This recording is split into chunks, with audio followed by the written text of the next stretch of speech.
Assalamualaikum warahmatullahi wabarakatuh. Perkenalkan, nama saya Hasan Badrudin. Saya mahasiswa tingkat akhir Universitas Widyatama, program studi Bahasa Jepang. Sejak 2019, program kerja ke Jepang yaitu SSW resmi dibuka. Dan lama sebelum itu, yaitu tahun 1992, program magang ke Jepang atau lebih dikenal Jisusei telah lebih dahulu dibuka. Ini menjadi kesempatan buat adik-adik generasi muda yang ingin berkarir, upgrade skill dan wawasan, pergi ke Jepang melalui program itu. Dalam hal ini, lembaga pelatihan kerja, terutama sensei atau guru bahasa Jepang, itu berperan aktif, berperan sangat vital terhadap garda terdepan di dalam diplomasi budaya Jepang.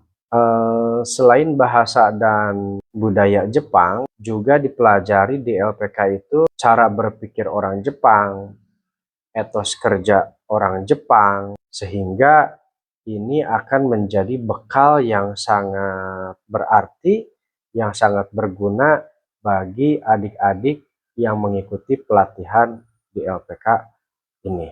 Di tengah perkembangan dunia yang semakin terhubung, hubungan antar negara tidak hanya dibangun melalui kerjasama ekonomi dan politik. Budaya menjadi salah satu kekuatan yang mampu menjembatani perbedaan, mempererat persahabatan, dan membangun saling pengertian antar bangsa. Indonesia dan Jepang merupakan dua negara yang memiliki hubungan yang sangat erat dan telah terjalin lebih dari 6 dekade. Hubungan tersebut tidak hanya tercermin melalui kerjasama di berbagai bidang, tetapi juga melalui interaksi antar budaya yang terus berkembang dari generasi ke generasi. Diplomasi kultural tidak selalu dilakukan melalui forum resmi atau pertemuan kenegaraan. Diplomasi kultural juga dapat diwujudkan melalui kegiatan sederhana yang memperkenalkan budaya kepada masyarakat luas. Festival Budaya Indonesia, promosi kuliner Nusantara merupakan contoh nyata diplomasi kultural yang dilakukan oleh generasi muda Indonesia. Dan melalui kegiatan tersebut, masyarakat Jepang dapat mengenal Indonesia lebih dekat, memahami nilai-nilai budayanya, serta membangun hubungan yang lebih erat dengan masyarakat Indonesia.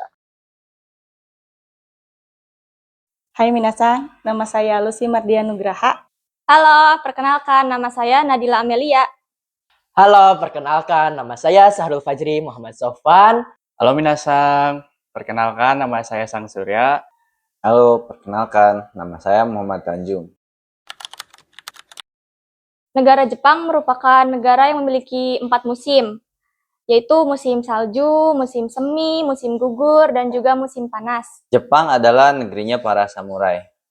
Awalnya saya tertarik terhadap Jepang atau negara Jepang karena saya waktu SMA dulu membaca buku Bushido yang ditulis oleh Inazo Nitobe.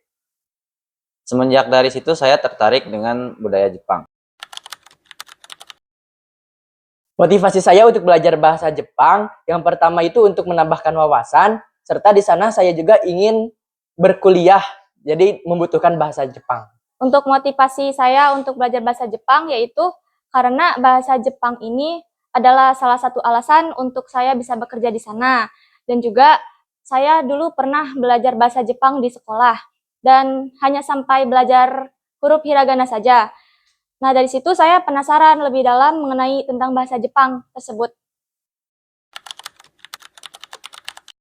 Saya bercita-cita ingin bekerja di industri seni di Jepang dan bercita-cita ingin membuat komik saya sendiri. Karena buku Bushido yang saya baca dulu, karangan Inazo Nitobe, di situ terdapat prinsip-prinsip soal Bushido, serta saya juga membaca buku 5 unsur yang ditulis oleh Miyamoto Musashi. Dari situ saya menjadi semakin tertarik terhadap negara Jepang dan saya ingin membaca teks asli dari karangan langsung Miyamoto Musashi. Awalnya saya sempat ragu karena kan usia saya sudah 32 tahun. saya takut tidak bisa mengikuti pelajaran bahasa Jepang dari bab ke bab. Tapi setelah saya mengikuti dari bab pertama sampai sekarang bab 7, saya ternyata bisa mengikuti dan tidak sesulit itu ternyata belajar bahasa Jepang. Untuk kesan belajar bahasa Jepang sendiri, di awal-awal saya nyangkanya tuh Jepang tuh sulit banget. Tapi ketika sudah memasuki pembelajarannya ternyata tidak terlalu sulit dan menyenangkan. Perkenalkan, nama saya Ia. Halo, perkenalkan nama saya Tian. Perkenalkan, nama saya Anang Marlian. Saat ini saya sebagai pengajar bahasa Jepang di LPK Yayasan Asahi Putra Nusantara.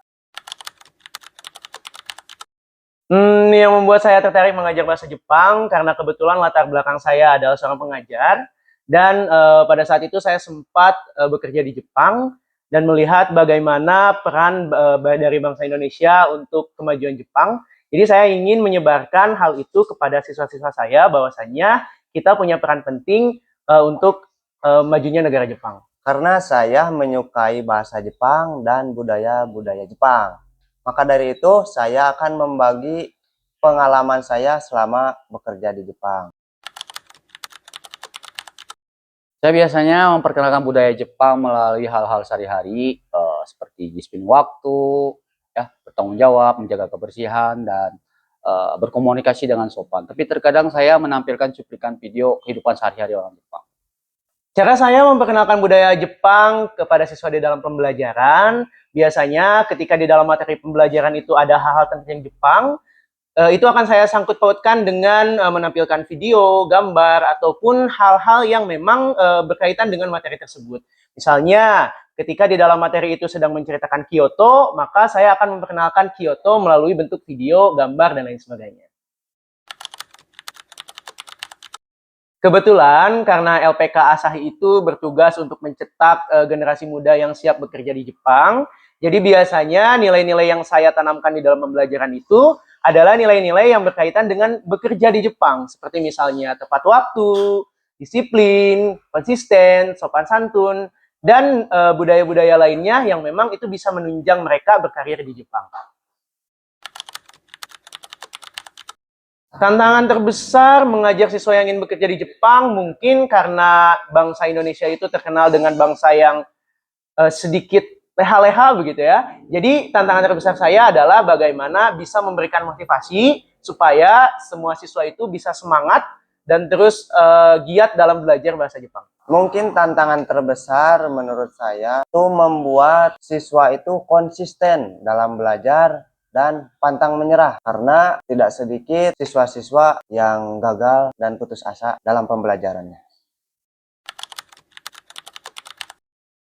Pesan saya untuk para siswa, terutama untuk siswa di LPK Yayasan Asahi Putra Nusantara adalah ketika proses belajar bahasa Jepang, jangan menyerah. Karena menurut saya tidak ada orang bodoh di dunia ini, hanya orang yang malas. Jadi kalau kalian bersungguh-sungguh belajar, pasti bisa. Buat generasi Indonesia dan siswa-siswa saya yang ingin kerja ke Jepang, terus semangat belajarnya, karena kalau misalnya bahasa Jepang yang nggak bisa, ya kita nggak akan bisa kerja di Jepang.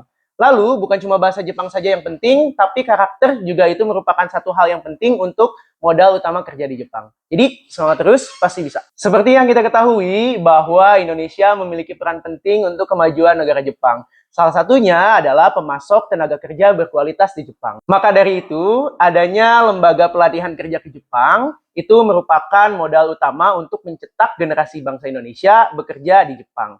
Maka di dalam pelatihan bahasa Jepang, kita bukan cuma saja mengajarkan bahasa Jepang, tapi kita juga mengajarkan budaya Jepang, etika bekerja di Jepang, supaya nanti generasi-generasi Indonesia yang ingin kerja di Jepang itu, mereka bisa menyesuaikan diri dan bisa beradaptasi dengan budaya Jepang.